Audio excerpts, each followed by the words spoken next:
Got it. Hi. Hey, what's up, y'all? It is your boy Matt from the Crypto Harlem live stream. And we are live here in virtual Harlem. Okay, let's see. What else is going on? Let me fix this. Let's see. Oh, what do we have here?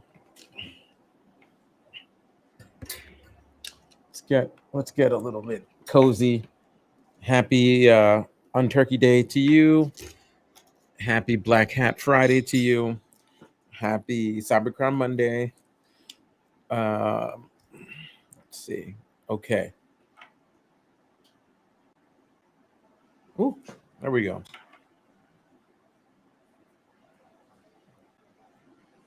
Ooh, there we go. Let's get this. Oh yeah, that's better. Oh, why my hat feels so dented on one side? Just noticing. Oh, it's the green screen. It's like clipping off a part of my head. Man, that looks weird. I don't like that.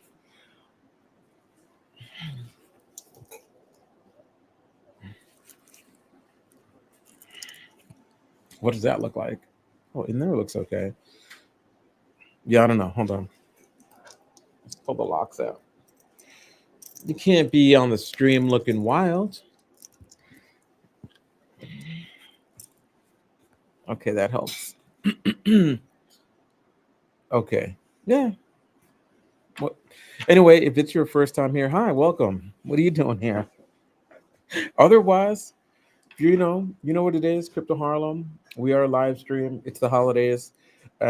We teach folks about hacking, how to be digital activists, aka hacktivists, how to stay safe on those digital streets, how to look out for all marginalized people. If that's yourself or you're someone you care about, all that good stuff. And yeah, that's that. Anti-surveillance all day.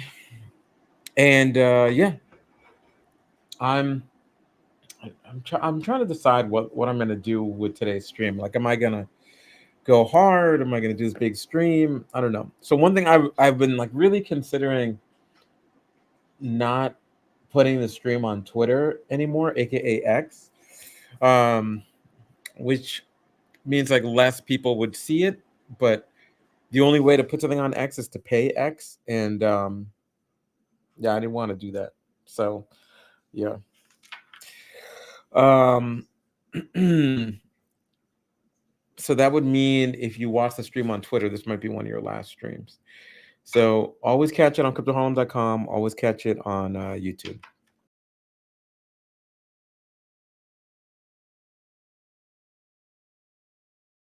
Thanks. But yeah, I think I'm just gonna make a really short one today. I'm not gonna go too long and be on here forever. Um, so yeah, let's see. What did I want to get in?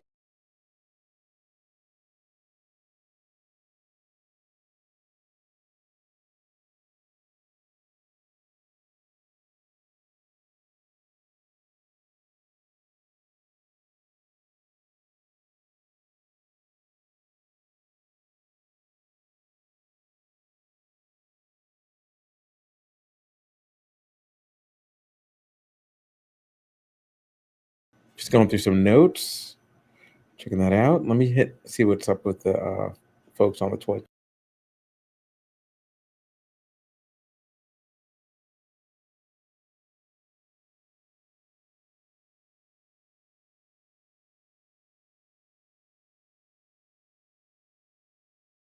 Oh, hey, Drug Things. How are you? Thanks for joining. Appreciate you so much.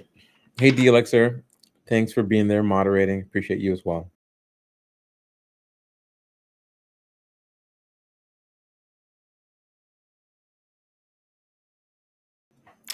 Yeah, I've been pretty busy working on some new designs for Crypto Harlem and new designs for Not Anon stuff.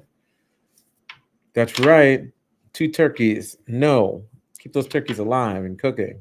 I mean, not cooking, kicking, you know? So yeah, don't.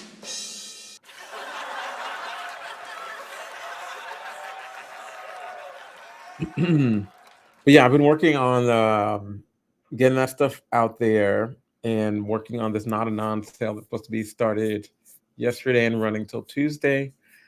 Um, Someone said they had a problem using the code. Thanks for hitting me up on the Crypto Harlem Discord. We'll look into that, and I'm also looking into like some problems on the Discord. People have been joining, but they can't talk or chat. So it's been a busy break. Um, let's see, what else did I want to get into? I think not that much. I think I want to get back into like working on the designs for the site and stuff. So I might keep this one short. Um, Things to talk about. There was a background check company that leaked a bunch of information about 713 gigs of sensitive data. Um, and the information is people's full names, phone numbers, home addresses, email addresses, employment history, all the stuff a background check company would have, social media account details, all that good stuff. Um, a lot of people have covered it. Uh, this is an example of what it looks like. Let's see. So let's see. There was like a scam element to this. Um,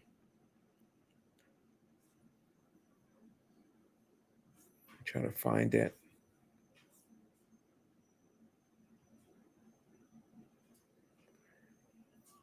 It was just out there, just a database on the internet, minding its own business, no passwords, you know, just connect and pull whatever you want. Um, the report on this leak is on Website Planet, and the name of the company that got breached. But is it a breach if you don't have fences and you don't have doors and you don't have windows? I mean, isn't it just people can just grab whatever they want? This is from November 27, which is like probably 3 days ago. Let's share it out so you can see what I'm talking about.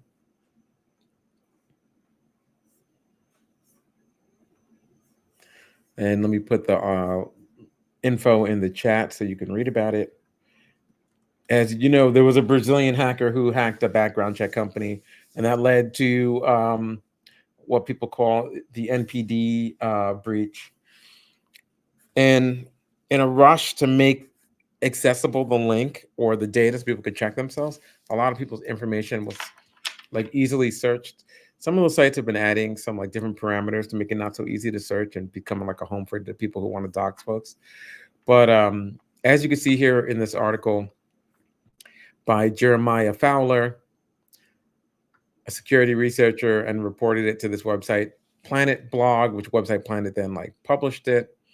And the scope of this breach is in the United States. This particular company was in New Mexico. The last company that got breached, I think they were in Florida, background check company. And it's just a bunch of PDF files, almost like 644, over 500,000 PDF files, and it has court records and vehicle records and just all kinds of stuff. And the company's called Property Rex, and they're an online platform where you can access millions of public and private property records. And the mistake that people do make is they have a website like this Property Rex website, and then the website has a front door, and the website maybe has a username and password. Maybe the website has you have to pay one-time payment. You can search or whatever for as low as $1. You can get a record on someone. And they have a whole mechanism there, but the database that the website drinks from is completely open and it's online. So if you can just visit the website and see where the data comes from, the database itself has no password. It's great. All that looks great when you're using a web interface, but the database has no passwords on the back door. You can just walk right in and collect all the data. And here we see the data of someone who was born in 1980. They're 44 years old. They speak English, their male, their address, possible email addresses, boom, career, education, phone numbers, relatives, vehicles that are owned, associates, etc., all from that database. And here's some more. You can see like just tons and tons of PDFs named after people. And it has like, criminal records as well. In court cases, this is district court of some state. And it said that this person was convicted um, March, sorry, yeah, March 7th, 2022. Um, and then the last document is just a raw dump of all these datas that they have access to. So it's not just the data from the site, but the data from the site related to the site. Um, yeah, just up there in the clear for anyone to grab first, middle, last, and then the state.pdf. This article references the NPD breach and talks about how background check companies get breached. And yeah, boom. Their little profile here for Jeremiah Fowler, security researcher, co-founder of Security Discovery. And you did discover something here. He's not the name of that company. I always make fun of these companies not having really original names, but why be original when that's what you do?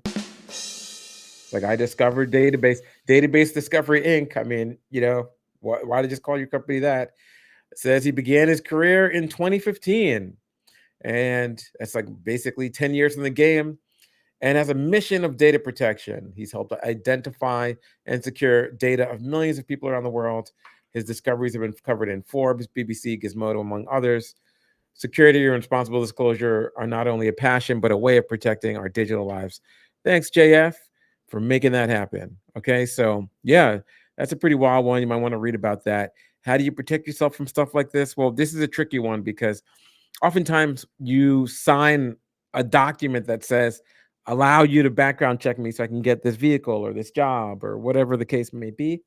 And what would be helpful is if you can put in the document that the records can't be stored or shouldn't be saved for X amount of time. But background check companies are usually third parties that are purchased or awarded a grant or a contract from, an employer or real estate, etc. And hopefully by messy breaches like this, people learn to secure their databases the best we can.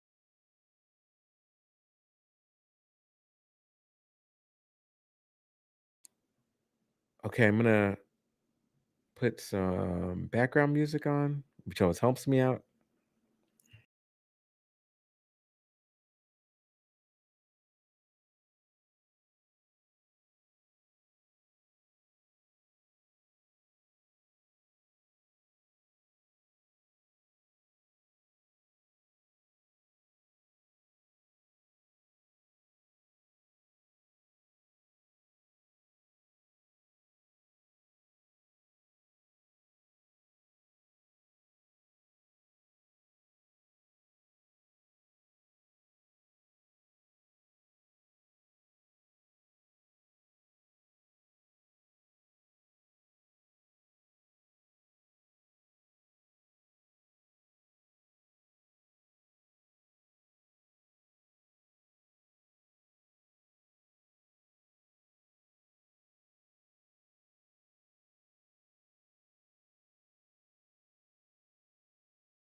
Sorry, I'm coming back to you. Thanks, Drop. Thanks. Don't worry, I was actually just spitting the illest freestyle rap I've ever come up with. It was amazing, it was beautiful. The new J. Cole album, J. Cole, really watch your back because that was, I'm so sorry that it was muted and you'll miss it. It was from my memory, just off the top of my head. So, you know, um, Okay, so you know what? You'll never know. You'll never know it. But one thing that you do know is that 600,000 plus records, including backgrounds, were taken. I was talking about Jeremiah Fowler, who found this stuff. Um, and yeah, you know, then that inspired me to drop the illest piece of audio poetry that your ear holes would ever know. Um, and I was really speaking from my soul. Too bad it was muted. It's one of those things. I don't even remember what I was saying. I was dropping passwords, IP addresses, Bitcoin wallets. I was feeling really generous, but I guess oh man, the mute button. When will I learn? Okay. What else did I want to talk about? Other than this probably being the last Twitter live stream. Um, yeah, I'm really excited. I have some really cool stuff I want to share. Some art that's going to be up on that Not Anon website. Some cool sweaters. Some giveaways. So like it's gonna be a good one. I just pushed out. I don't know what it looks like. Let me look at it first. Like, does it have like a weird name or something? Do I see it? Oh, I see. Like, I had this thing where once I pushed out something, the name was like, "Does this look okay?" or something like that, like something really lame. And now I get the final say, and I have to like republish an item for it to show up on this site. So maybe I'll do that now.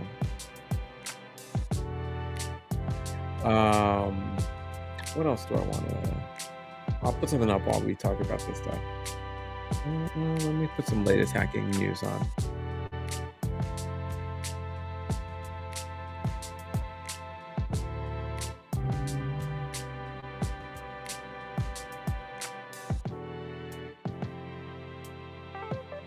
Everybody's doing this whole passkey thing. How do you feel about passkeys? The idea that like instead of having a password, you have to have like some kind of virtual key or digital key that moves around with you. Maybe it's in your watch, maybe it's in your Wi-Fi, maybe it's in your phone. What are the chances of someone having all your things together in one place? But this was on latest hacking news. Was an article. Microsoft to add passkey support with Windows 11. According to a post on Microsoft's website, Microsoft decided to launch a few noteworthy upgrades with future Windows 11 stable releases.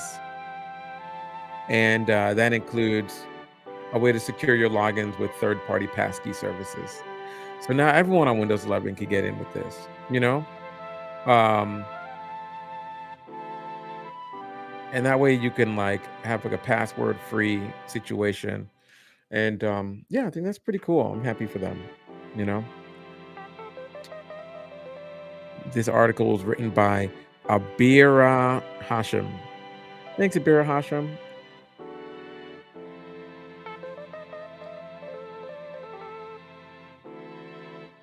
And this is the actual article on what's new in Windows 11. And I'll just put that in the link in case you want it.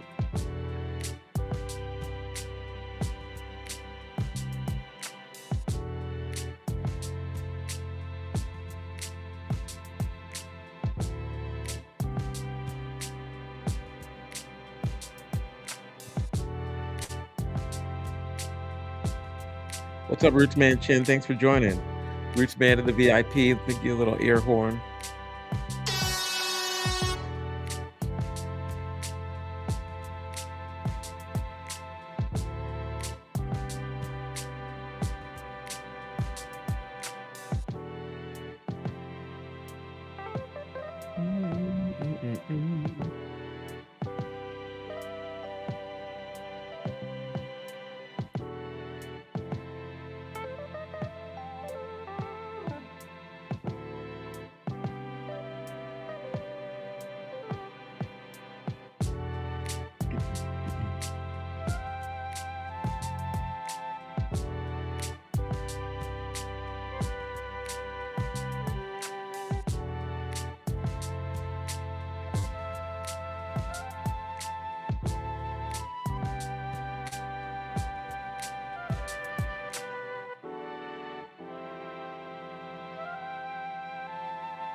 Oh, I see what happened. Let's try this again.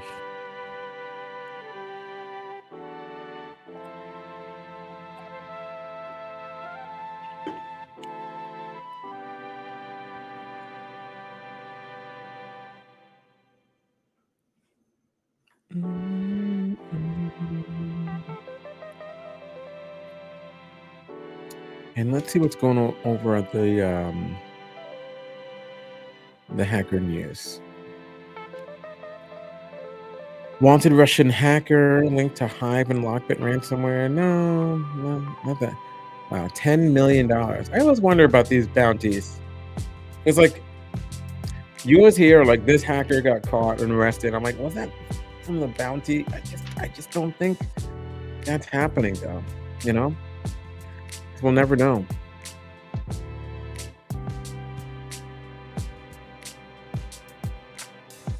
AI, fake news, some nation state stuff, which I try to stay out of that.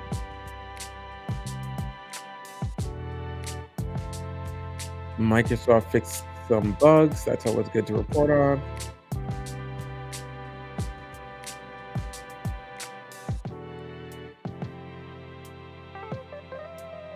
Here we go.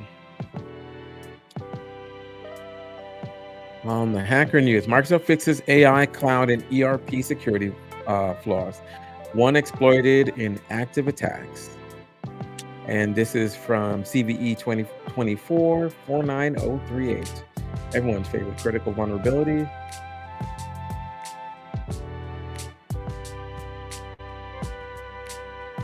This had a max severity of critical.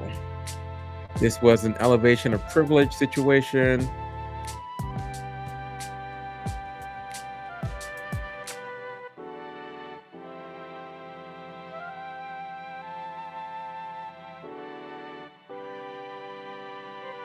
Microsoft recognized the efforts of those in the security community who help us protect customers through coordinated vulnerability disclosure. Thanks, anonymous person, Gautam Perry, and Apoorv Wadhwa.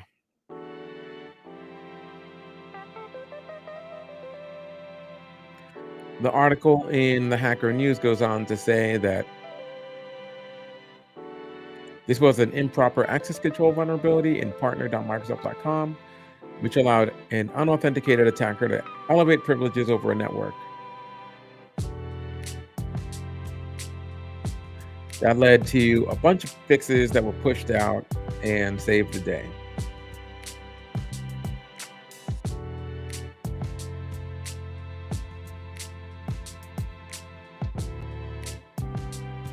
Let's see. Do I want to read more about some vulnerabilities, some cyber attacks, some breaches? You gotta love those breaches. There's the T-Mobile network intrusion attempts. Let's see, get into that one.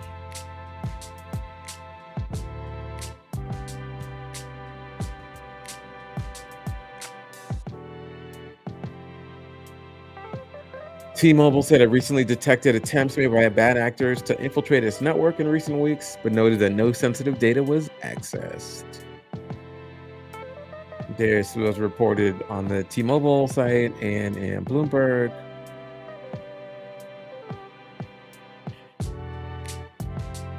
Simply put, our defenses worked as designed. From our layered network design to robust monitoring in partnership with third-party cybersecurity experts, and a prompt response to prevent the attackers from advancing, and importantly, stop them from accessing sensitive customer info. Better luck next time.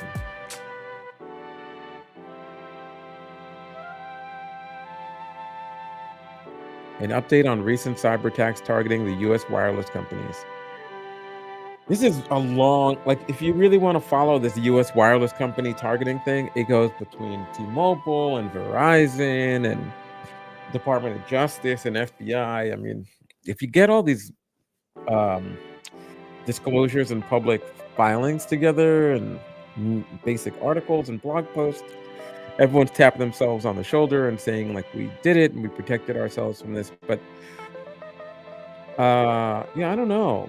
You know, I'm wondering about like, well, there's quite a few carriers in the United States, so If T-Mobile's like, yeah, we got away, I wonder who didn't.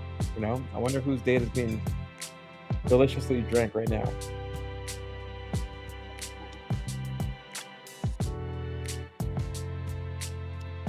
Okay, let's see what we got here. With this last.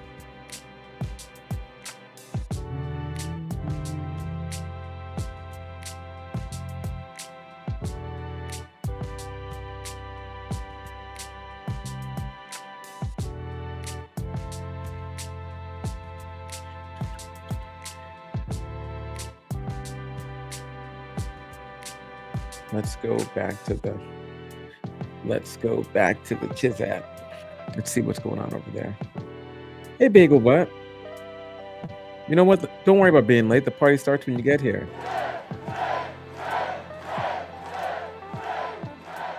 Greetings to you. Hope you had a great holiday weekend so far. It's not over yet.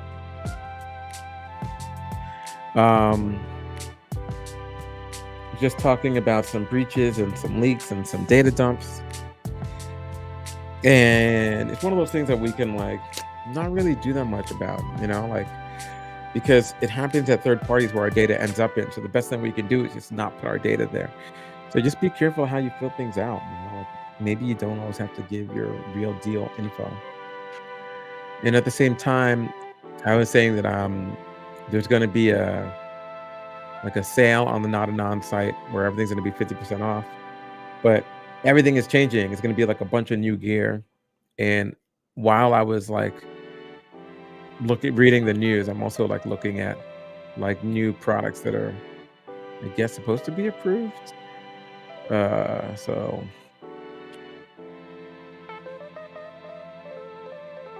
let's see if this one showed up.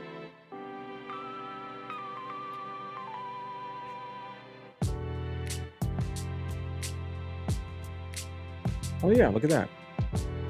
There it is. I see it. Okay. And it's out there. It's out in the world. Okay, so now.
Man, that's like a fake Andre 3000 flute on this song. Really has me in my feelings, It's just right in my chest. I can feel it.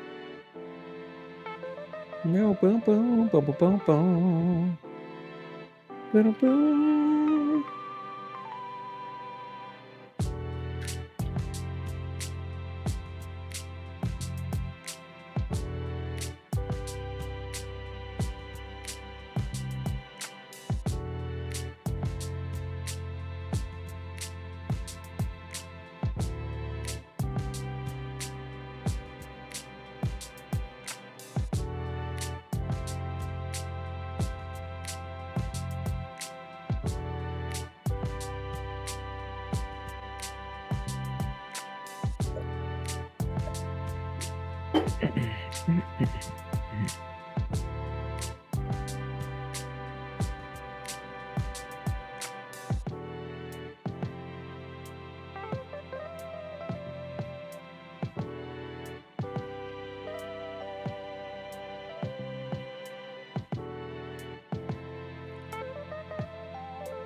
Okay, let's see. What else do I got?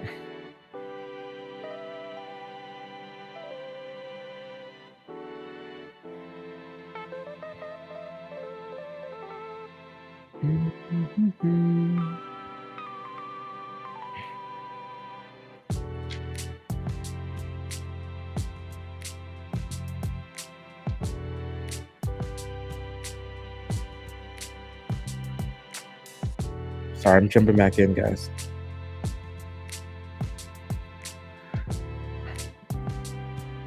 Let me stop this.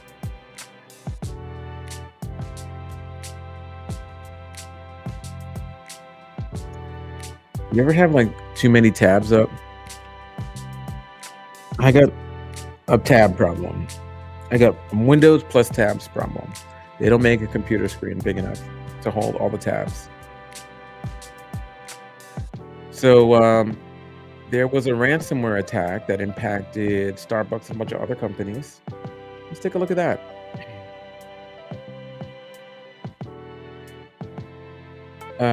Let me also share this article. Let's see, will this work? Yeah, copy link. Okay, here you go. 'Cause don't you hate when people are like, yo, you gotta read this? This is the most amazing article. It has all the passwords inside, all the Bitcoin wallets. And then it's like, yeah, you've reached your reading limit on this site. Yeah, sorry. So this is the article about the Starbucks ransomware attack. So I guess they weren't as lucky as T-Mobile. Let's get into that.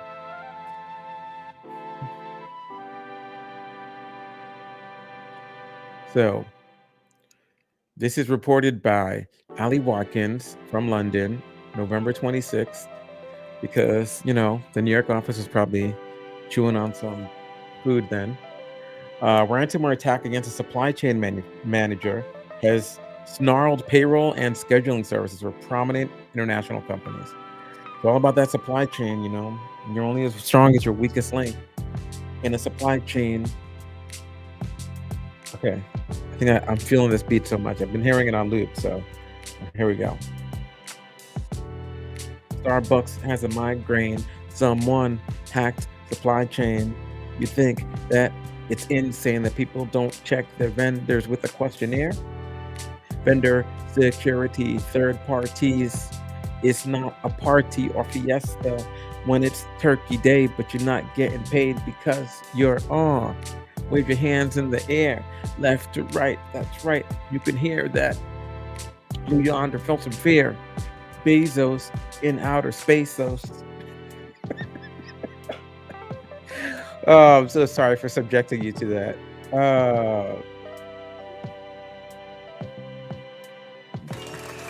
Thank you. Thank you.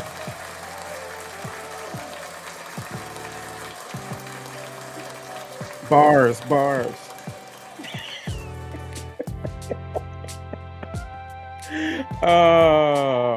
Yo, what's up, Mad Domatic? Mad Domatic in the house, air horn. Yo, Mad Domatic. I'm literally trying to do the stream while I'm also approving new designs and price changes on for the next couple days on Not a Nine. So, get ready for some like very spaced out looking me like staring at the screen like, if in case you're wondering what's happening, don't worry. I didn't get hacked. I'm not an AI. I'm just, doing too many things at the same time. That's all. That's all. Oh man. Okay. Boo-ba-doo-boo, boo-ba-doo-boo. Oh, let's do it.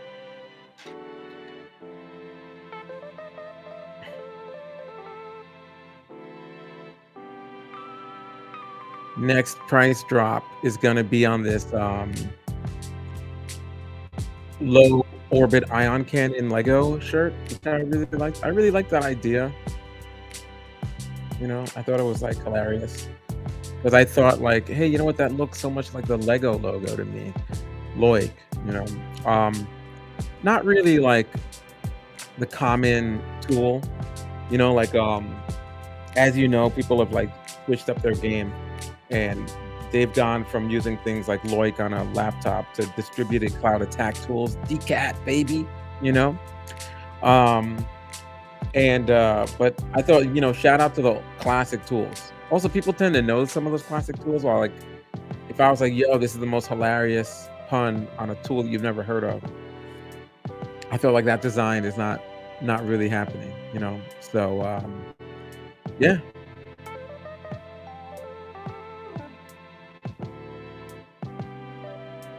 So let's see. What's the all these shirts, which are, and I don't want to sound super salesy right now, but the fibers on these shirts are like really nice and stretchy, and really soft, and they feel really good. I hate when I grab gear and I'm like, yo, that looks so cool, but then it feels super dry, you know. And you're just like, yo, you should put some lip balm on this shirt, son. You know, this shirt's it's gonna get you a paper cut when you try to put it on. You know what I'm saying? So that's never good. No paper cut size shirts. No, somebody gives you a hug and it's like they just tried to tackle Edward Scissorhands. You know what I'm saying? So yeah, it was um it was smooth. It's smooth. But yeah. So anyway,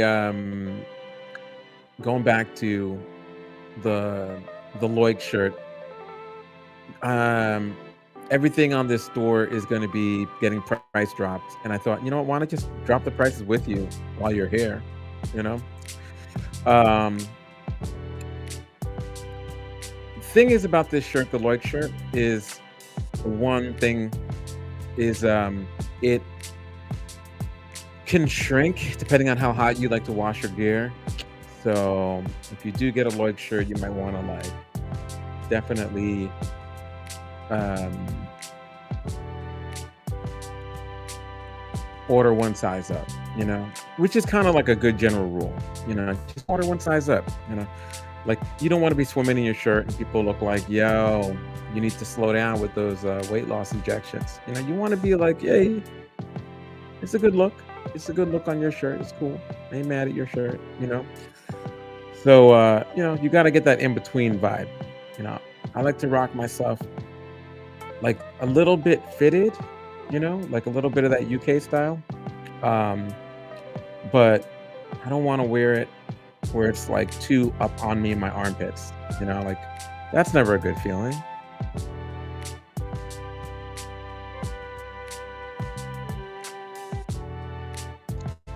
And so while these shirts, another thing about it is like the whole idea of this not a non thing.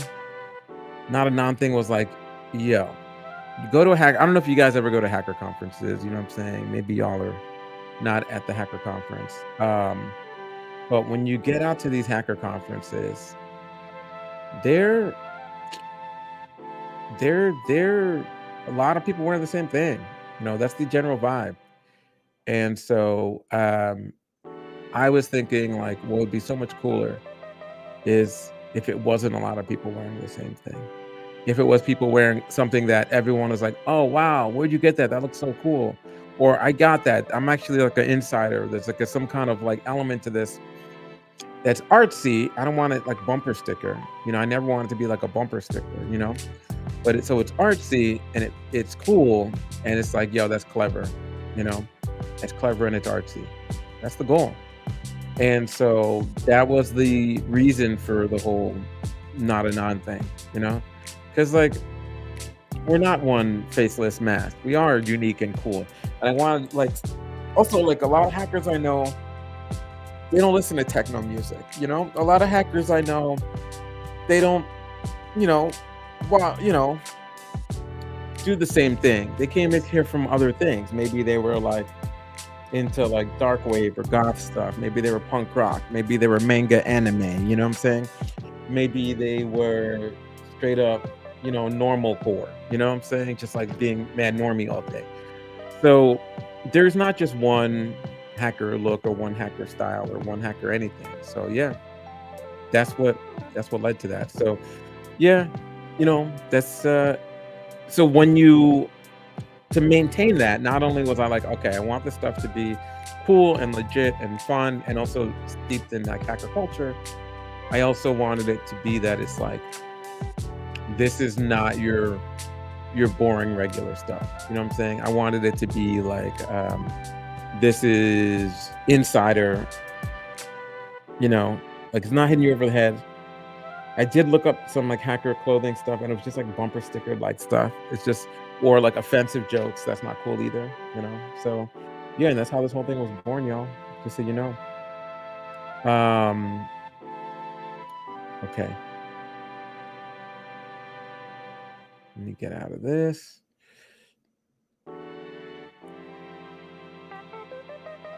And then I was like, well, who can make this stuff? Who can design really cool things? And I was like, oh, I know all these designers in my life because, I like to wear dope gear. And I was like, I'll just ask them. And it was really cool. The response is dope. Um, People from New York, people from Miami, people from LA. No one from Chicago yet. Chicago, come at me. You know what I'm saying? Hit me up. Hit your boy up. Designers, you know who you are.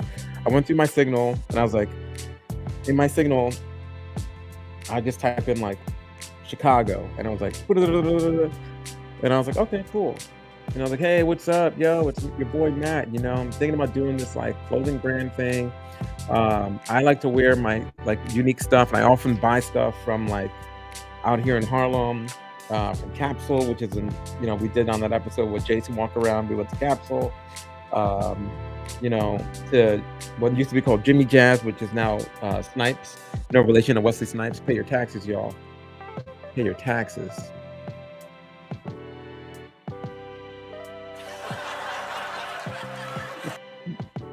Um, and a lot of times I would find stuff that wasn't designed to be hacker gear, but it was like ironically hacker gear.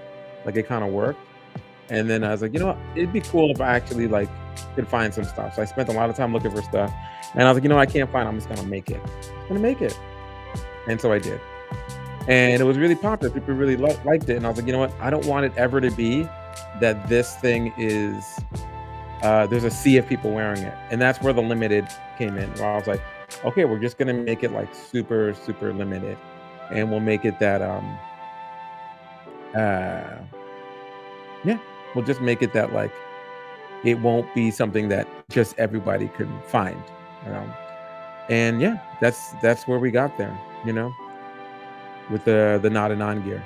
So then it just became like, how do I do this? I didn't know anything about that. I had a couple people from like uh in my one of my personal interests is like design and fashion and looks and stuff, you know what I'm saying?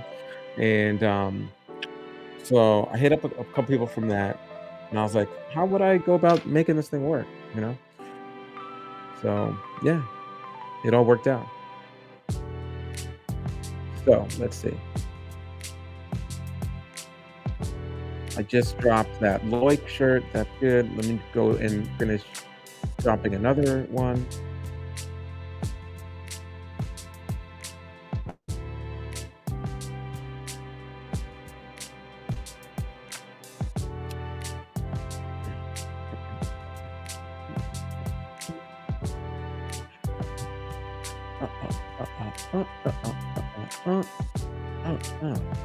What did I just discover? That's not good. Hold on a second.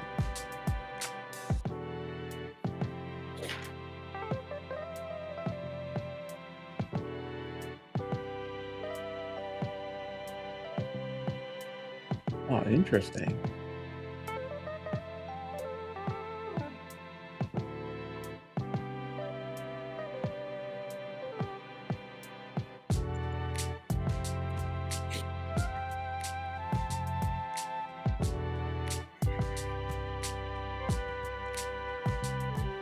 I try not to make fun of people when they get breached, their databases are open and stuff because, nobody purposely does that. They didn't just go out there like, hey, it'd be really funny if we just ruined everything for ourselves. It's just, one misconfigured line of something or something got recovered or something was copy pasted and. it could really it could happen to the best of us. So, you know, I try to stay on top of that. That's the thing about, you got to have your regression test. You got to test every feature over again for every change. You got to lock it up. But yeah, I was just noticing something I was like, yo, I'm not gonna mess with it though. I'll just add it to my list of things to do. Okay, let's see. What else have we got? Mm, mm, mm, mm, mm, mm, mm, mm, mm.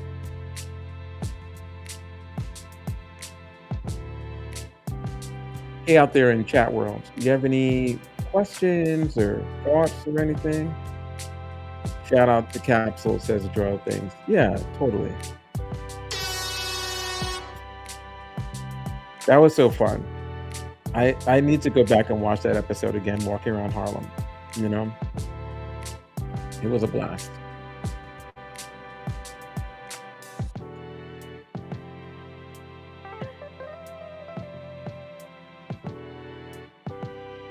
Okay, let's see. Um,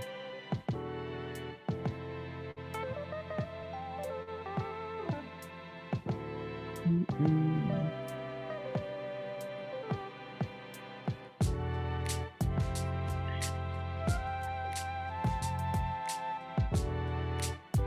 I hope everyone enjoyed their Black Friday. I usually do a thing where I look for like really good Black Friday deals, and I'm like, this is a good Black Friday deal. So maybe I'll mess around and show you some of those. But you gotta save some money for not a non though. Okay. Save some money for a shirt, you know. But one thing I try to do is VPN companies always do that. They go into Cyber Monday. It's always a good thing to do. I'm not here to advertise any particular VPN company. I have my favorites like Movad and Proton, but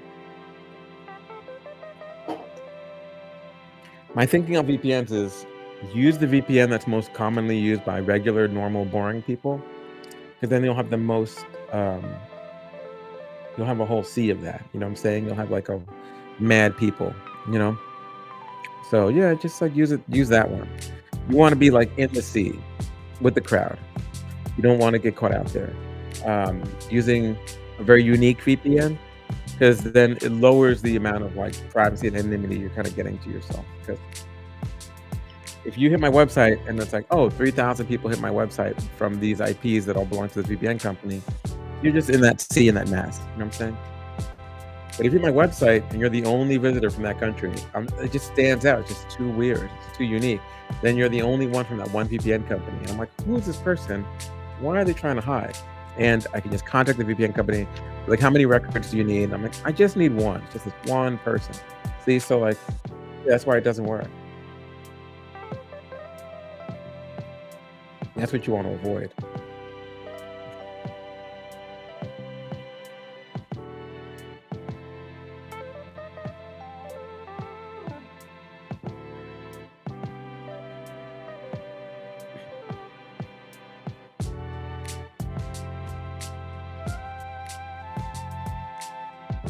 Normally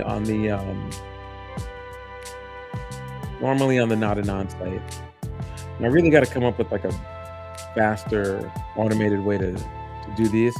Or maybe it's better that I don't trust myself. Um, I always feel like I'm gonna like break something.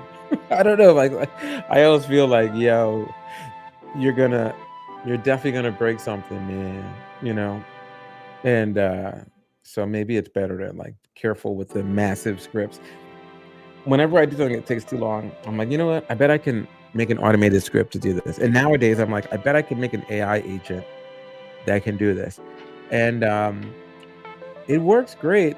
But let me tell you, nothing's more horrifying than watching a robot do something wrong 500 or 500,000 times. And you're like, oh damn, I forgot a period, I forgot a comma, you know. And it's just, like, how do I fix this? I mean, then at that point, you're like, "Okay, I've just instead of automating a thing so I can do it fast this 1 or 2 times, I've now broken it 500,000 places, and the only way to fix it is with an automated tool." So now you really just, set yourself up to have a long day, and it's okay. I guess that's just what it's supposed to be, you know?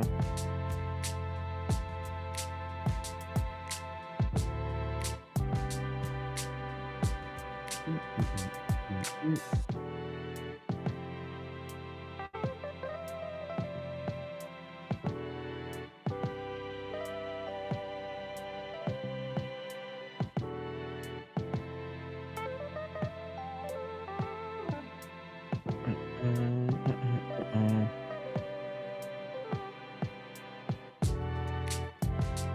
But yeah.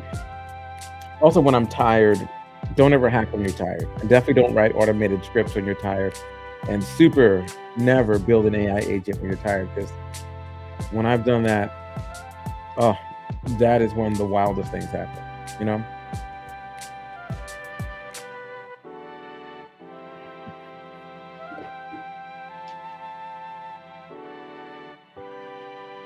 Oh, 4.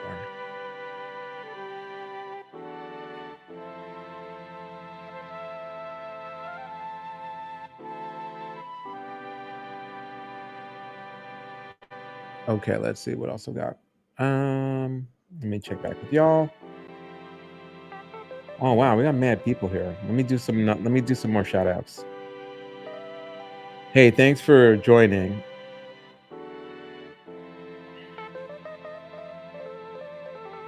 Yo,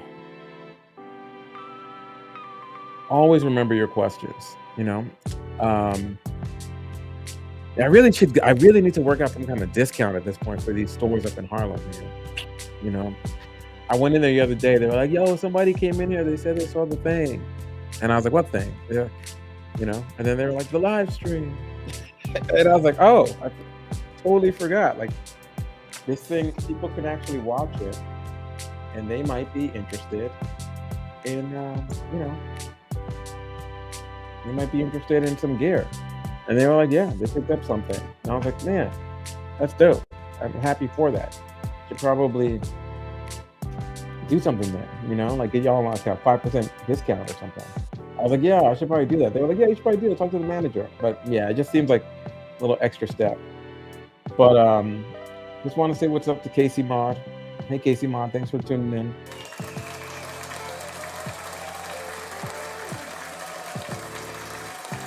Mad Joe Matic, thanks for tuning in. Don't worry, we're not ending anything.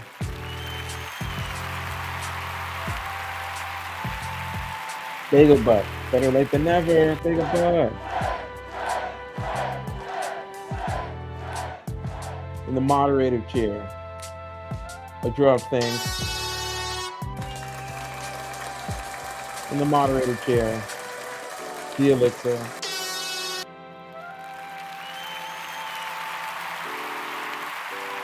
And always with the links and the hot takes. Roots Mansion. Thank you so much.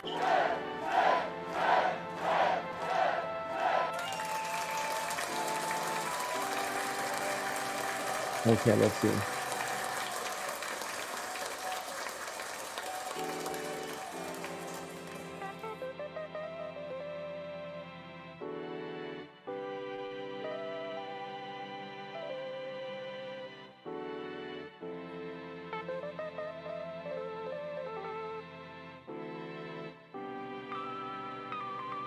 Alrighty.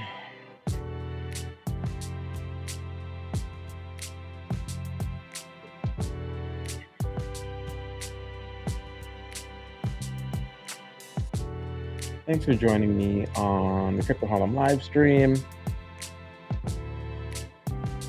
I'm just live dropping prices on this site and live adding new things.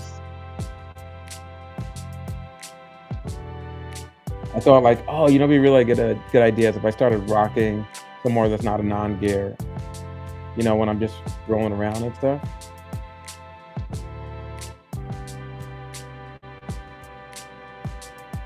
Oh. I think I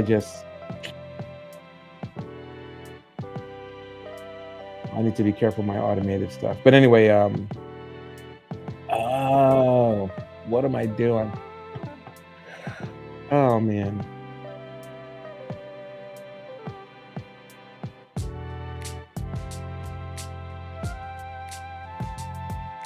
I did a manual task over and over again the wrong way. Gotta fix that. Can't have that. Okay, at least I figured it out. So, drop this new bomber jacket, lowered the price, set the end date and the start date for the sale as the same day. Come on, you gotta get your dates straight. You know, time. It's a fluid thing. It's a construct. You know, you can't. You gotta get it right. I tell you. Hmm. Okay, so let me fix this. I could just figure that out. What else did I want to share?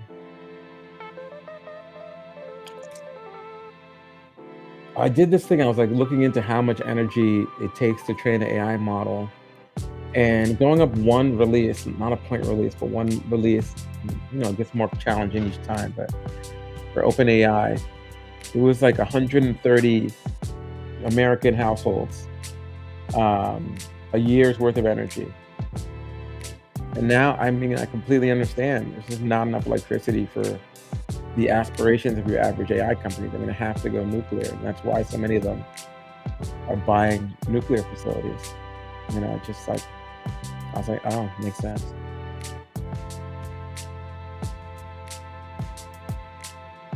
"2024, boom, boom, boom, boom, boom, boom, much better."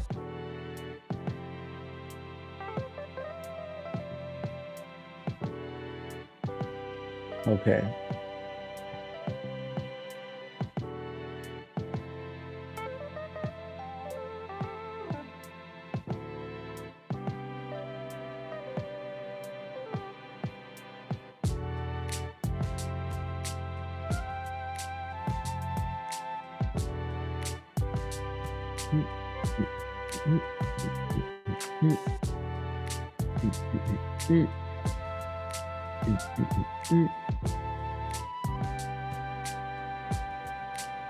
Now I'm just fixing this mistake I made. That would have been so annoying if I did this like 20 times and had to undo it. Oh.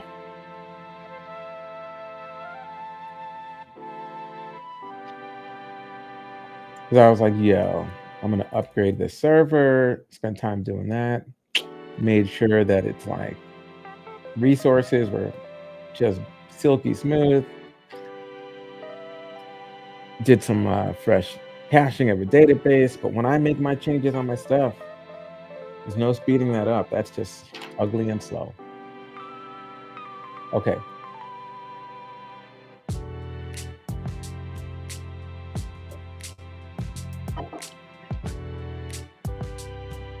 Okay, let's see this not a non thing. Let's see how we're popping here. Okay.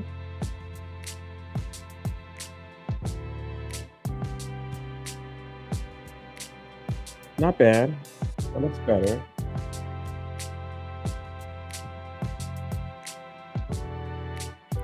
I gotta get like a little.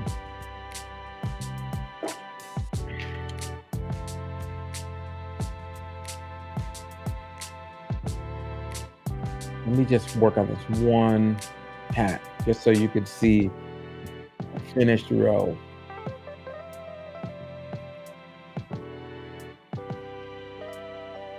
Now it's done.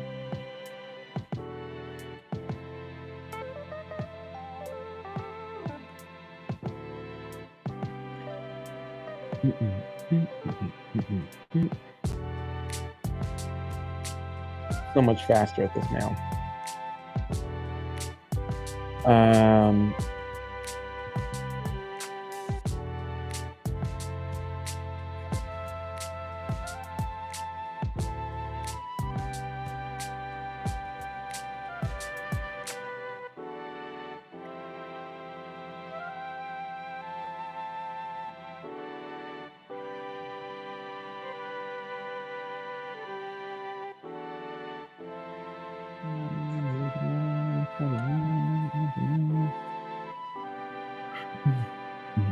Mm.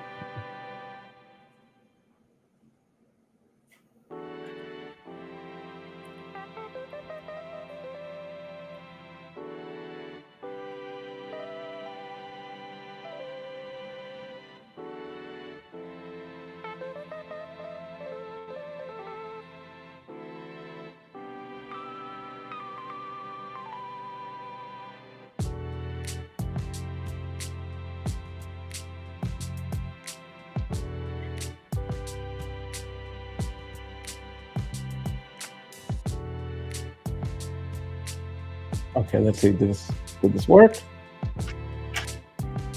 Hey, oh, I know how to do things without breaking them most of the time. Sometimes. Okay, okay, hold on.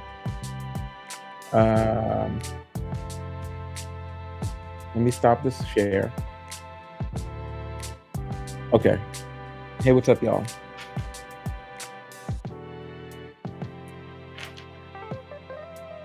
I know you can't see it. I wanted to make sure. So here, let me show you. I was just here on this site. Look at that. You know it well. So new thing came through. Got some models here, looking awesome. Okay, got this hoodie here. Sorry, hoodie here. It's a bomber jacket, you know. And do y'all know this Alpha Industries? You know what I'm saying? They have these like bomber jackets where like legit bombers. I don't know if I like. So I was like, oh, you know, it'd be really cool. I want something that looks like a Alpha Industry bomber. You know what I'm saying? And they made this video. It's like a 56-second video. And I was like, yo, this video is so cool because it's like very in like insane short amount of jump cuts, an insane short amount of edits. You really get the whole bomber thing, right?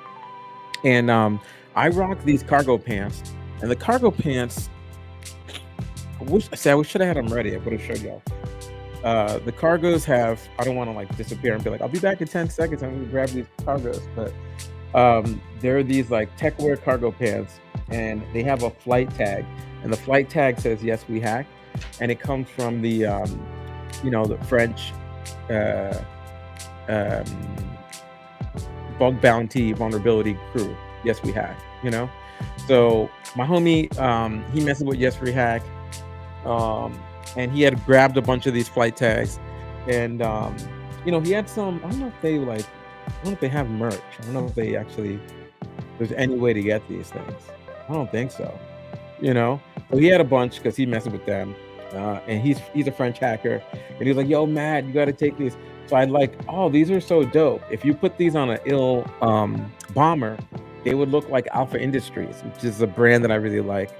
And he was like, "What is Alpha Industries?"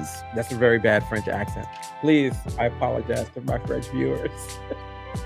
So, and I was like, yo, man, you don't know Alpha Industries. So I was like, I'm going to make a bunch of ill hacker bombers. Then I'm going to make a bunch of flight tags. And I'm going to, like, just put them together. So you could have, like, your own, like, ill hacker, Alpha Industries style thing. And it'll be unique. It'll be limited drop. So there'll only be a few of them. And by a few, I mean very few, like barely 100 of these. Just, like, limited run, And so, yeah. The problem was, I'm not happy with the flight tags yet.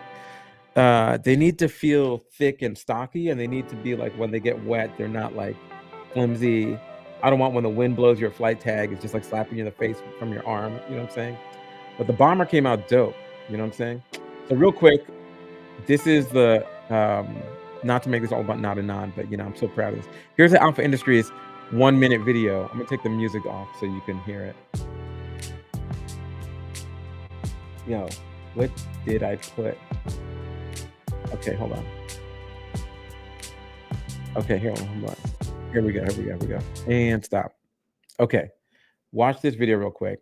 Learn about this brand. I really like this brand. It inspired this idea, and I'm really happy the way it came out. So let's hit it. Share this. Make this go like this. You want to know what makes an icon? Just look at those who wear the hustle like a badge of honor stitched across their chests, who tell stories with their heart on their sleeves. We talking about tried and true trailblazers. The ones cut from a cloth they crafted themselves, a fabric made for fight and flight. The rebels who move to a rhythm pounding within, a drumbeat passed down for generations. As Heritage speaking, a hero's anthem remixed by the culture, you better believe it. This is what fly looks like. Beyond whatever limit the sky tries to impose, you can see the swag from every corner across the globe. The alpha, the omega, the blueprint, the inspiration for all imitations. The real one, time tested until proven timeless. Slow motion paper drop. There is no doubt. This is what it means to be iconic. Hey, look at that. It was so hip hoppy because this is not a, I don't know if you know Alpha Industries, but that's not what they're known for. It's not what they do. And I was like, oh man, they really did a great job with that. They kind of like were like, okay, just a brand that's just all about reinventing themselves over and over and over again. Oh man, and yeah, they do a great job. So I really like that video, and let me show you the bomber that I ended up putting together. Boop. Okay, so this one has the knotted on in like embroidered on the chest, has a little zipper for the flight tag, um, and on the back, let's see if I put the back on this.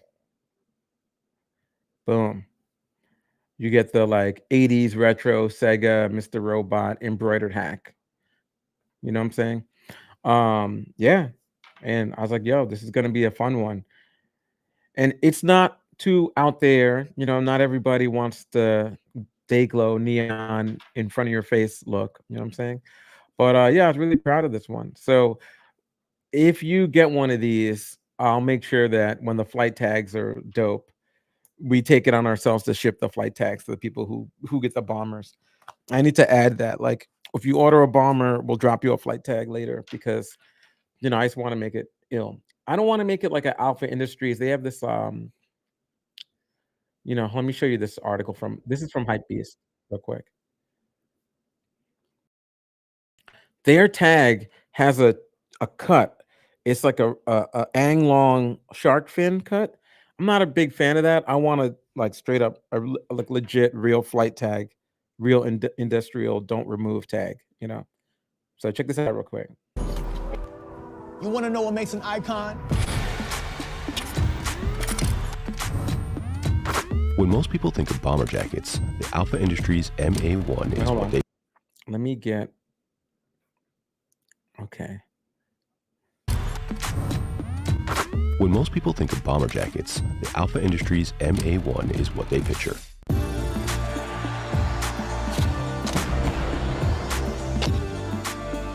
First manufactured in 1963, the MA1 was subject to military-grade specifications before being distributed to commercial audiences. Constructed from mid-weight flight nylon with water resistance, the MA1 was the first military bomber jacket to cross over into civilian fashion. Gotta be water resistant. What made a technical jacket designed for aerial warfare a fashion icon? Behind the hype, Alpha Industries MA1. For decades, the MA1 has been a canvas for some of the biggest names in apparel. In high fashion, there's been collabs with Comme des Garçons and Vetements, while streetwear icons like Undercover, Prada, Huff, Bape, Bearbrick, Beams, Undefeated, and Awake have all done their takes on the classic silhouette.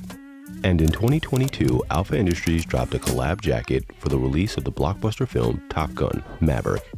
At the same time, Alpha Industries has a long-standing collaboration with New Era that has seen them make the MA1 for the MLB, NFL, and NBA.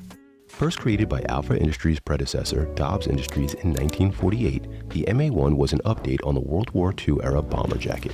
The company replaced the B-15's leather with high-quality nylon and polyester to make the jacket more lightweight and easier to wear in warmer climates.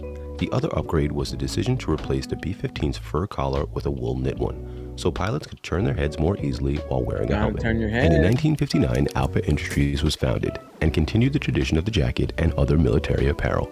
Though the original colorway of the MA1 was midnight blue, the jacket has since become primarily produced in sage green or olive. The green colorways we now associate with the MA1 was due to the need to have the jacket work as camouflage and blend it more easily into woodlands and jungles.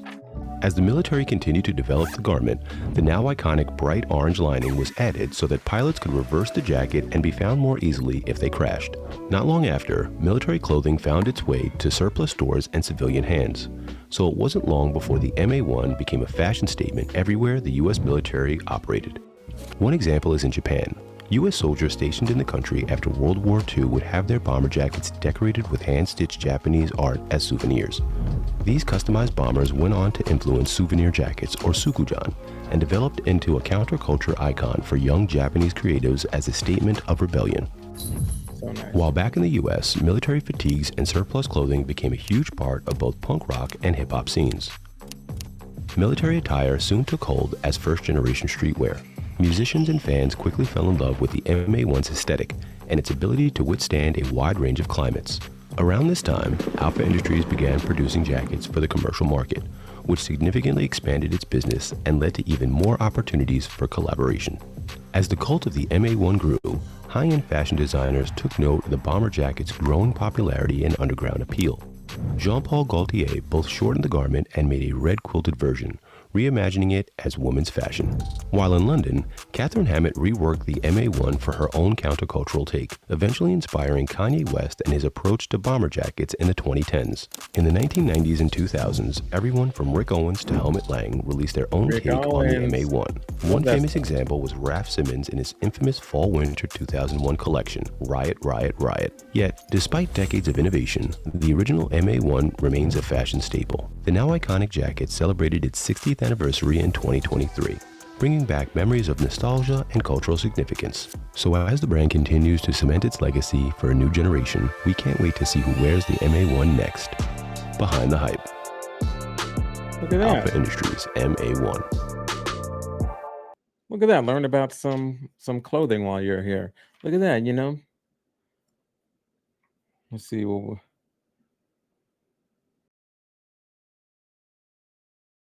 Thanks, Bagel Butt. Happy you like that bomber jacket.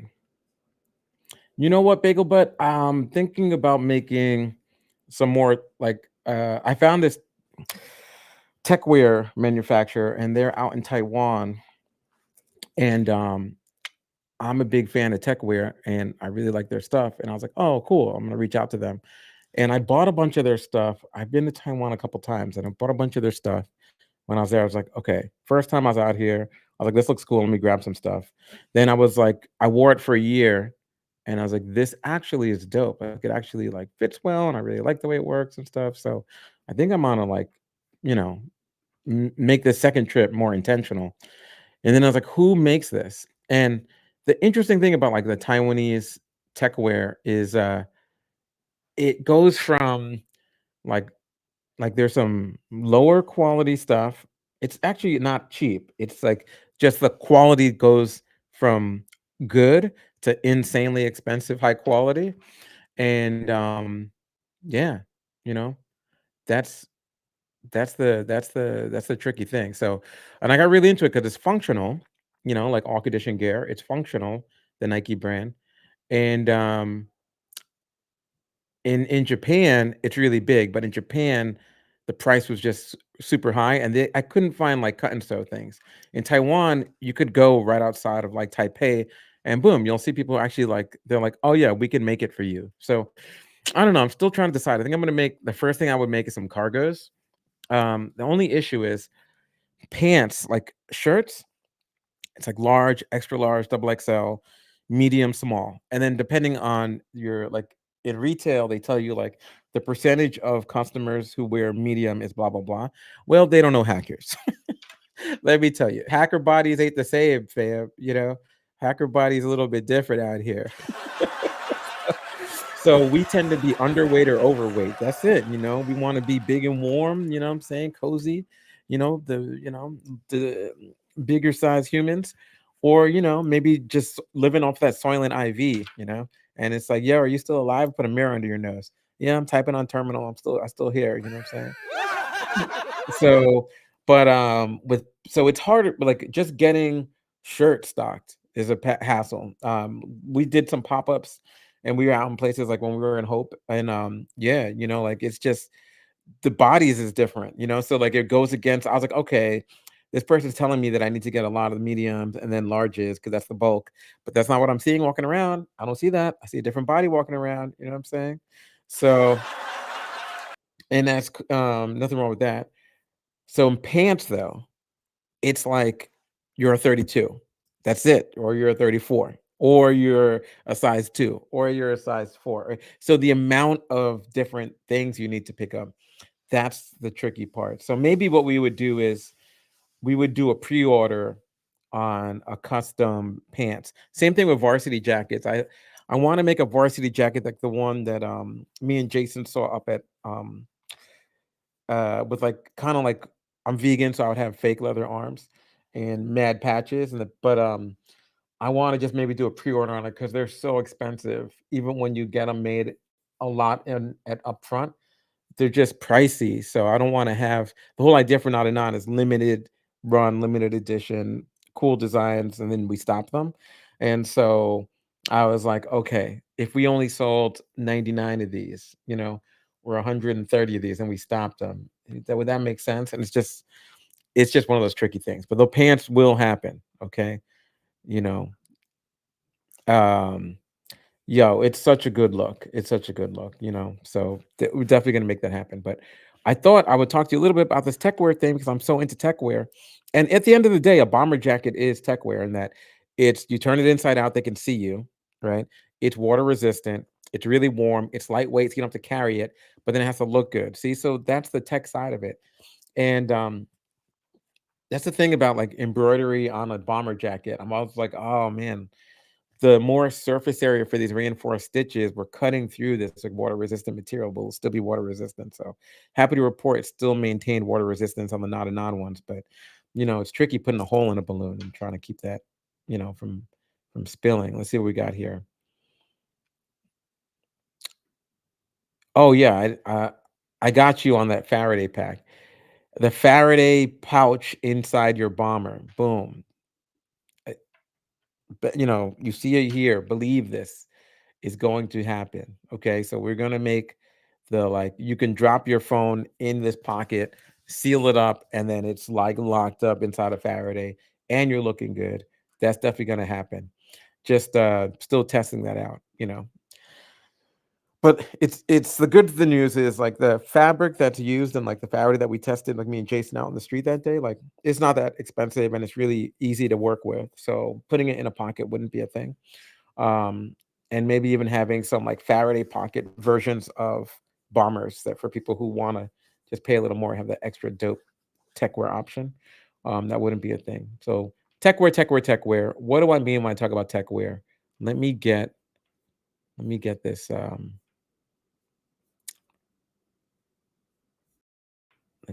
Where is this one? Where is it? Where is it? I was just oh man. Hold on. Mm, mm, mm, mm, mm. Let's see if I can find this.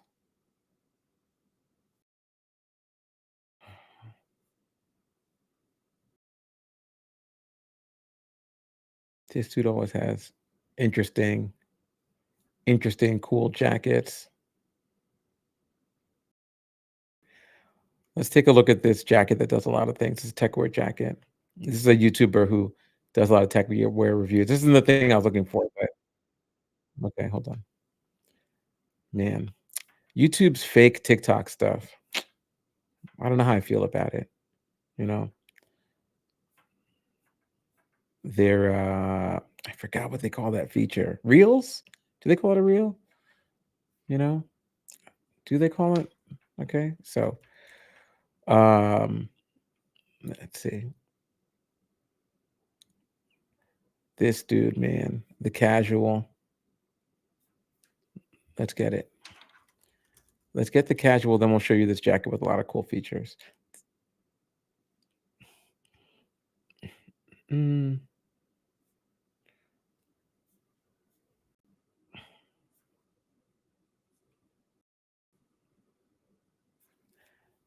Okay.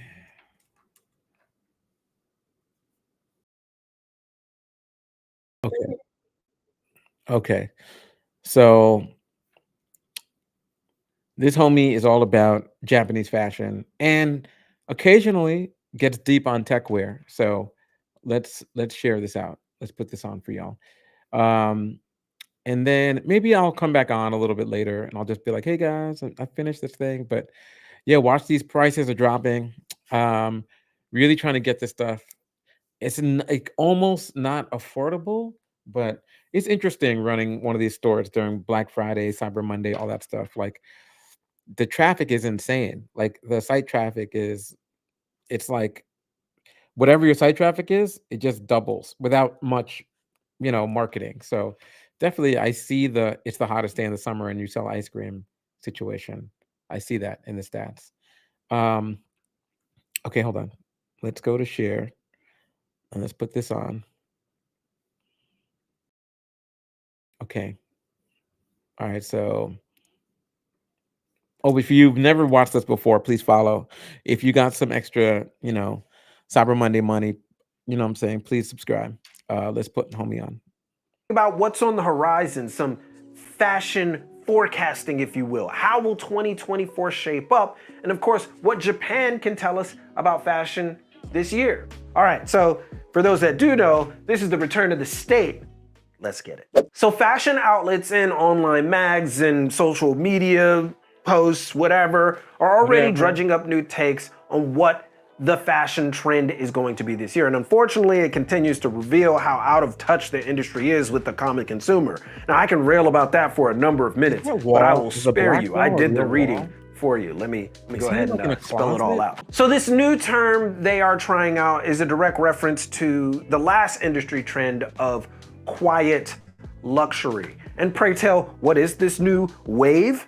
It is quiet outdoor. You heard that right. Quiet outdoor. That's what they came up with. It's basically a new generation of functional fashion that is less contrived, more minimalistic, streamlined, sophisticated, yet functional. There's a lot of black in there. Basically, it's just like a total rebranding of techwear. And while I'm always quick to take anything the industry pushes with a grain of salt, they might be onto something here. Not the term, that's terrible, but the actual fashion movement towards functional fashion, yeah, they might be hitting the nail on the head. Now, here in Japan, we're seeing the rumblings of this across several different brands and labels. Recently, new sub-labels by brands like Jieda have explored functional clothing that is very well done. Even fan favorite out there in the West, Wacko Maria, are giving us glimpses of this new direction in their own way, and labels that have been doing it for years, like Civilized and the Viridian, are gaining renewed interest. Even double taps in neighborhood Japan are latching onto what seems like a sure bet towards functional clothing. But as we all know, trends and movements only last as long as we, the people, actually wear them. And of course, how many people actually subscribe to the movement, like just by looking at it? I, for one, think we have danced this tango before. Gorpcore was getting a bit of attention around winter last year, and it seems fashion companies are ready to tackle it for real this time. We've seen Y3 ramping itself back up, Humkus making major moves, and Arc'teryx is starting to be heard outside of its common core community, suggesting the brand is gaining more mainstream attention. But anyone getting their hopes up about a complete quiet outdoor takeover is likely to be disappointed. It's gonna be there, but not like everywhere. The better part of fashion, both in social media and the community, is still infatuated with reworking past and core styles.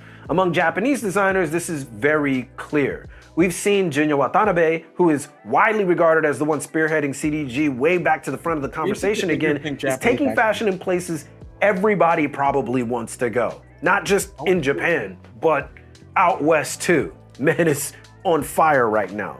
Jun Takahashi continues to prove he can drop a casual banger without breaking a sweat. And up-and-comers like Kamiya and Kanako Sakai are proving that this generation's wide and loud vibe is far from done.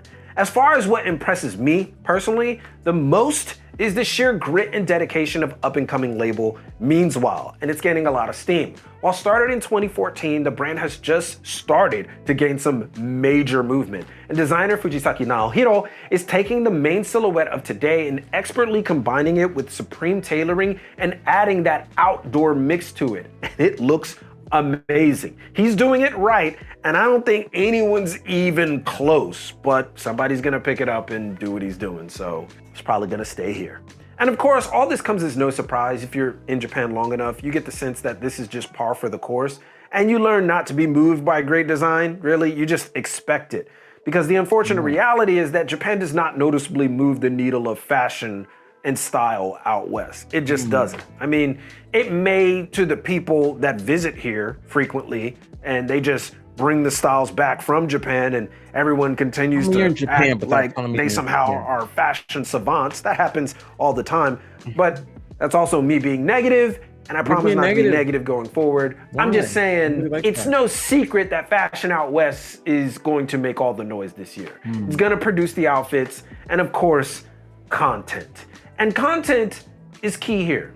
I'm gonna switch gears a little bit because 2024 is a make or break year for fashion content.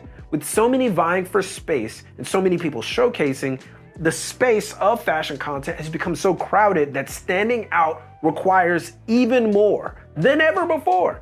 And as long as people are willing to wear the most bombastic, the most unlikely, the more we'll see outfits and showcases that seem crazy or just unimaginable. It's gotten to the point where I can safely say that Japan is no longer the place with the crazy styles. That title totally belongs to the Western Hemisphere. And to be honest, it's the States mostly. Y'all are going nuts, especially in high fashion areas like New York. They're starting to get that European vibe. There's a lot of experimentation, which I think is kind of cool, but I think it definitely needs some more time to kind of assimilate itself, kind of put itself together. And I'm not saying that as a diss, I'm more saying that as kind of a critique of what I'm seeing. There's just a lot of people taking a lot of chances, which is good, but I don't think they've kind of solidified what that chance is or what that image of bombastic American style is. How many times did you just put it together and see what happens? And while the US isn't necessarily pushing other markets to completely change, Europe and Japan and Asia has its own vibe, the sheer amount of star power and cultural influence coming from the US is just far too hard to ignore for the vast amount of people on Earth. So where is fashion today? Or where is fashion going? Well, fashion has ostensibly become a costume party, at least in the popular sphere. For those of us who appreciate the more nuanced, subtle approach, there's still more than enough to rummage through if you're willing to discover, and most of those people do discover a lot. It's also being governed by a very specific agenda. That is the truly bombastic and just out there for clicks, likes, whatever, one more time. Views. And also the gender lessification of fashion. I made that up, but you did. It sounds good. The last time the industry toyed with it, the masses, or at least the social media masses, simply weren't ready, or they just misunderstood it, or quite honestly, it tried way too hard to make it annoyingly political. Seriously, it was just the most politicized movement, and people were talking about what you can wear and what you can't wear, and you shouldn't wear this, instead of being a real formless form of fashion where anybody can wear anything. It was about guys wearing pencil skirts. And yeah, you can wear that. I don't mind if you wear that, but that's not all that genderless is, and that's what a lot of people were making it out to be. But now a combination of wider, more formless styles and more designers combining men's and women's collections on the runway, we get to see this in its maturity, or at least more maturity. Unless we mention the imminent rise of Peter Do, as well as Asian designers overall getting more airtime due to popularity of Asian pop culture, specifically Korean, and we know a lot of Asian fashion is drenched in androgynous and genderless fashion, and of course the ever-growing demands of social media and dominance and competition. We can only surmise that fashion will continue to grow beyond its traditional gender roles. In Japan, we've been there as a matter of culture that surrounds fashion, but to see, in particular, America, the biggest exporter of pop culture, joining in on the global stage of androgyny is nothing short of a cultural shift that will shape fashion for years to come. Just think, The oldest Gen Zers right now are approaching their mid-20s, which is nuts. Their style is beginning to set in stone, and it's largely free from the trappings of the traditional. However, it's been almost completely defined by social pop culture, which is, quite frankly, fleeting. So we don't know where it is. And Okay, I had enough with you, the casual. Let's check out this dude's jacket. Can't buy. Let me explain. This jacket is called the 118 Evo, and it's one of the most incredibly functional jackets on earth. For example, if you want to remove the hood, all you have to do is pull it off like that. And that feature is super important, but I'll get back to that. Another feature I really love about this jacket is that when you put on a sling bag, it doesn't really cut into your jacket.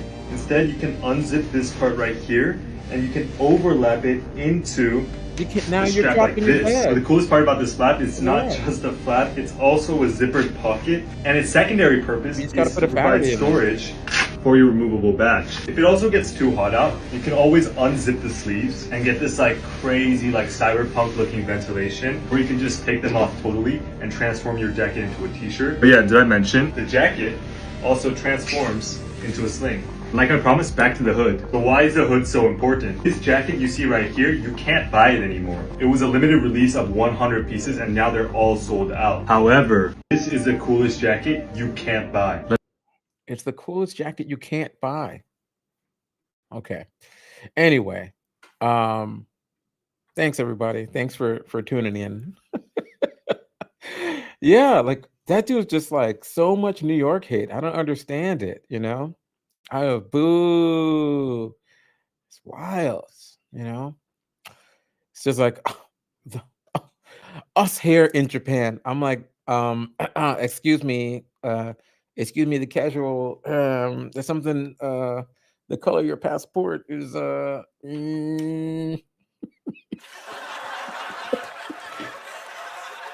man. Okay, so yeah, while that was going and while that other dude was turning his jacket into 500 different things, which is super cool. Honestly, I really like that. Also, let me know if you would like me to do weird things with my camera because I've been noticing like ridiculous jump cuts on videos, and that's what people want. Do you want to see this? Hey, it's me, Matt, coming at you. Let me know if that makes it more entertaining because we could set up another 5 cameras in here. Thank you. Oh man. Oh yeah, so I just dropped another jacket, but I need to make sure that the prices are good on everything. Okay. So this one is all black. It's an all black bomber instead of the olive bomber.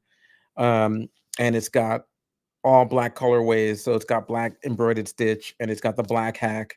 The hack embroidery comes out really shiny, which is hard to tell on camera, but you can ask Jason, he'll tell you that it actually looks kind of metallic, which I really liked. So even though it's black on black, it's a different kind of black. It's like 10 shades blacker of black.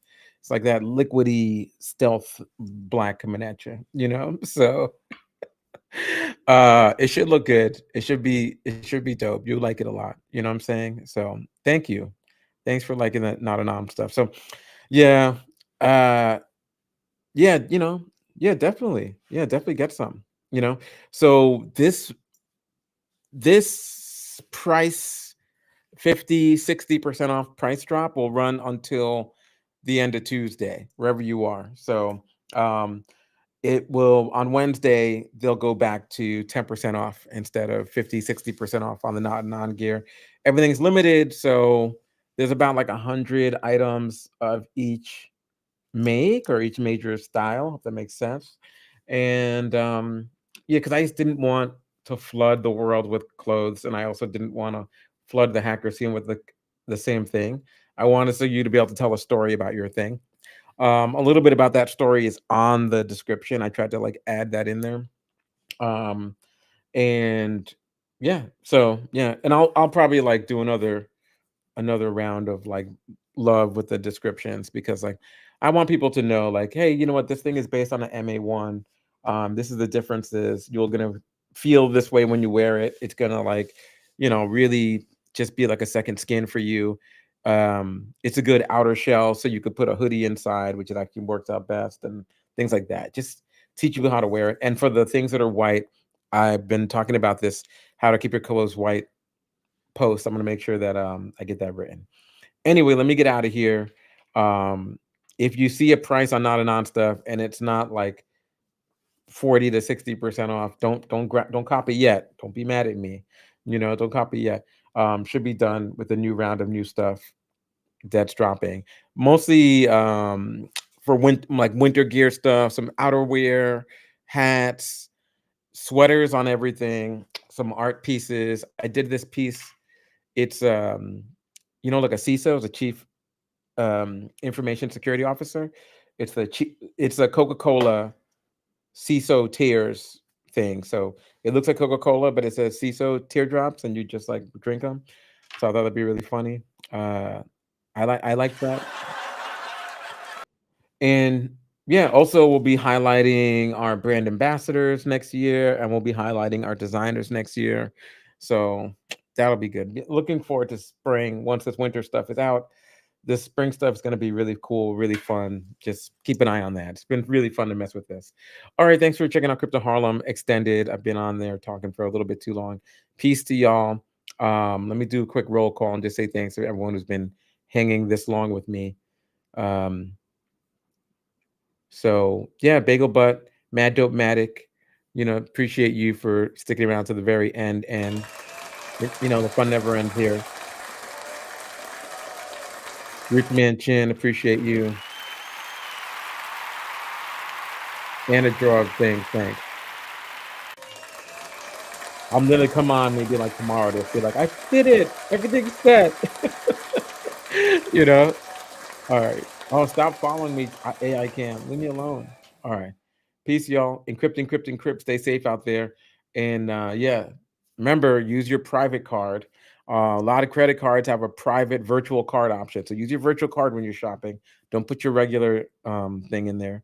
If you don't know if you have a virtual card or not, call your bank and be like, do I have a virtual card option? That's what you want to use when you're shopping. And if you don't have that, privacy.com is like, if you don't mind giving them a lot of information about you, including your social security number, your mom's maiden name, the street you grew up on, your favorite teacher, your first pet, your blood sample, and the right to name your first child, all this other stuff. Privacy.com's got some virtual cards for you. Peace. Happy shopping.